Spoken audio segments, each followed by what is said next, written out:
আপুনি ভালপোৱা সাহিত্যিক এগৰাকী সাহিত্যিক ৰীতৰ বিষয়ে লিখা।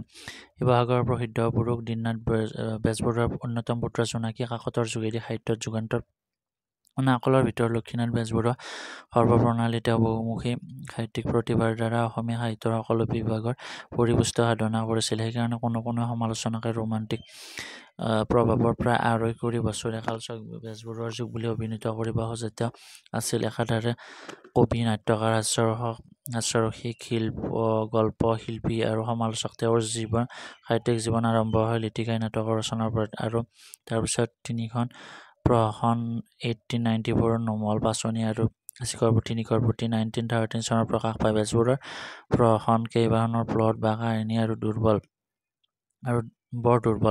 বৰ দুৰ্বল, হাস্যজনক পৰিস্থিতি কিছুমান শিথিলভাৱে একে সূত্ৰত গাঁঠি থোৱা হৈছে। সৰল আৰু নিৰ্বোধ চহা চৰিত্ৰৰ ব্যৱহাৰ আৰু কথা-বাৰ্তাৰ হাস্যসম্পদ ৰূপ নাটকখনত দাঙি ধৰিছে। তেওঁৰ গহীন নাতিনীখন বুৰঞ্জীমূলক জয়মতী কুঁৱৰী 1915 আৰু বেলিমাৰ বিয়োগাত্মক আৰু চক্ৰধ্বজ সিংহ 1915 সুখাত্মক ঐতিহাসিক নাটক। গহীন নাটৰ ৰচনা কৌশলত তেওঁ শ্বেক্সপিয়েৰৰ নাটকৰ কিছু দূৰ অনুসৰণ কৰি তেওঁ ২-৪টা চৰিত্ৰ উক্ত ইংৰাজী নাট্যকাৰ চৰিত্ৰৰ আদৰ্শত সৃষ্টি কৰিছে। ঐতিহাসিক পৰিৱেশ ৰচনাৰ ক্ষেত্ৰত গদাধৰ এখন সৰু ধেমেলীয়া নাট্য। এইখন তেওঁৰ একাংকিকা নাটিকা। ইয়াৰ বাহিৰেও বাৰেমজাৰ আৰু সজবৰল নামৰ ২-৩টা দৃশ্যযুক্ত লঘু নাটিকা ১৯৩২ পৰা ৩৩ চনত ৰচনা কৰি বাঁহীত প্ৰকাশ কৰিছিল লক্ষ্মীনাথ বেজবৰুৱা। অসমীয়া চুটিগল্পৰ জনক। তেওঁৰ সাহিত্য সাধুকথাৰ কুকি 1910, সুৰভি 1990 আৰু জোনবিৰি 1930 অসমীয়া সাহিত্যৰ প্ৰথম চুটিগল্প সংকলনৰ পুথি। বেজবৰুৱাৰ প্ৰয়োগৰ পাছত ১৪টা শিল্পৰ সংকলনকে সকলি প্ৰকাশ পায়। তেওঁৰ মুক্তি, পাত-মুগী আদি কেইটামান গল্প হ'ল মনস্তাত্ত্বিক দিশৰ পৰা উল্লেখযোগ্য সৃষ্টি।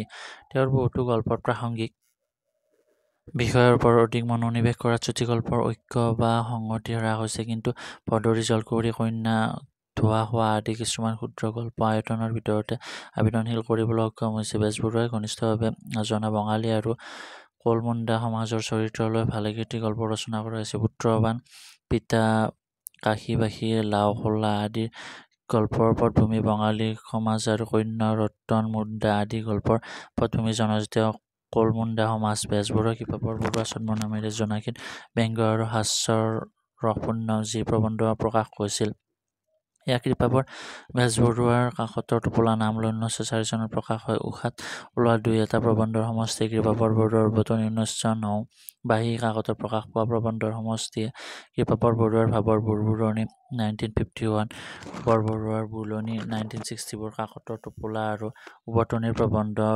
ব্যক্তচিত্ৰ আৰু সমাজচিত্ৰৰ সংমিশ্ৰণ বুলিব পাৰি। ব্যক্তিনিষ্ঠতাই পৰিপূৰ্ণ গ্ৰহণ কৰা নাই। আন কেইখন প্ৰবন্ধমালা তুলনামূলকভাৱে অধিক ব্যক্তিনিষ্ঠ। ইয়াৰ উপৰি যোৱা দশকত প্ৰকাশ পোৱা বেজবৰুৱাৰ সাহিত্যিক ৰহস্য, বৰবৰুৱাৰ সামৰণি, ভাৱৰ বুৰবুৰণি, দ্বিতীয় খণ্ড, বৰবৰুৱাৰ চিমটাৰ শিলগুটি নামৰ 4টা প্ৰবন্ধ সংকলন প্ৰকাশ হৈছে। প্ৰবন্ধাৱলীৰ বাহিৰে ভগৱৎ কথা 1915, কৃষ্ণ কথা আৰু কামত কৃতিত্ব লাভৰ সংকেত নামৰ চিন্তামূলক বস্তুনিষ্ঠ গ্ৰন্থ ৰচনা কৰা। বাঁহীত প্ৰকাশিত সমসাময়িক আলোচনী কাহুঁদি আৰু সাৰণী শীৰ্ষক সমালোচনা, গান্ধী মন্তব্য, সাহিত্য আৰু সমাজ সম্পৰ্কীয় বিবিধ প্ৰবন্ধ আৰু আলোচনাই বেজবৰুৱাৰ গদ্য ৰচনা পৰিপুষ্ট কৰিলে। বেজবৰুৱাৰ জীৱন সোঁৱৰণত দিনলেখা, পত্ৰলেখা আদি মৰণোত্তৰ প্ৰকাশ। কদমকলিত 1913 সন্নিৱিষ্ট হোৱা আৰু তাৰপিছত বাঁহীত মাজে সময়ে প্ৰকাশ পোৱা কবিতাসমূহ বেজবৰুৱাৰ কবি গুণৰ পৰিচয় দিয়ে। পুৰণি লোকগীতৰ আৰ্হিত বেজবৰুৱাই কেইবাটিও প্ৰেমমূলক কবিতা ৰচনা কৰিছিল। ধনবৰ ৰতনী, মালতী, নিমতী কন্যা আদি কবিতা সেই শ্ৰেণীৰে উদাহৰণ। প্ৰিয়তমাৰ সৌন্দৰ্য, প্ৰেম আদি গল্পকেইটাও অসমীয়া প্ৰণয়মূলক কবিতাৰ উৎকৃষ্ট নিদৰ্শন। বেজবৰুৱাৰ কবিতাৰ আন এটা মূল উৎস হ'ল স্বদেশ নীতি আৰু স্বজাতি অনুৰাগ। বেজবৰুৱাই ইংৰাজ কবি চেম্পিয়ন, হেড্ৰিক ৱৰ্ডছৱৰ্থ, শেলী আদিৰ কবিতাৰ ভাৱ আৰু চিত্ৰক আত্মগত কবি অসমীয়া পৰিৱেশত নিজত্ব দান কৰি প্ৰকাশ কৰিছে। বীণ আৰু বৈৰাগী, অসম সংগীত, অ মোৰ আপোনাৰ দেশ, ব্ৰহ্মপুত্ৰ আদি কবিতাত অতীতৰ গুণ গৰিমা প্ৰকাশ কৰি জাগ্ৰত হ'বলৈ দেশবাসীক আহ্বান জনাইছে। বেজবৰুৱাৰ একমাত্ৰ উপন্যাস হৈছে পদুমকুঁৱৰী। তাৰোপৰি তেওঁৰ ৰচনাৰাজি হৈছে শংকৰদেৱ, বুঢ়ী আইৰ সাধু,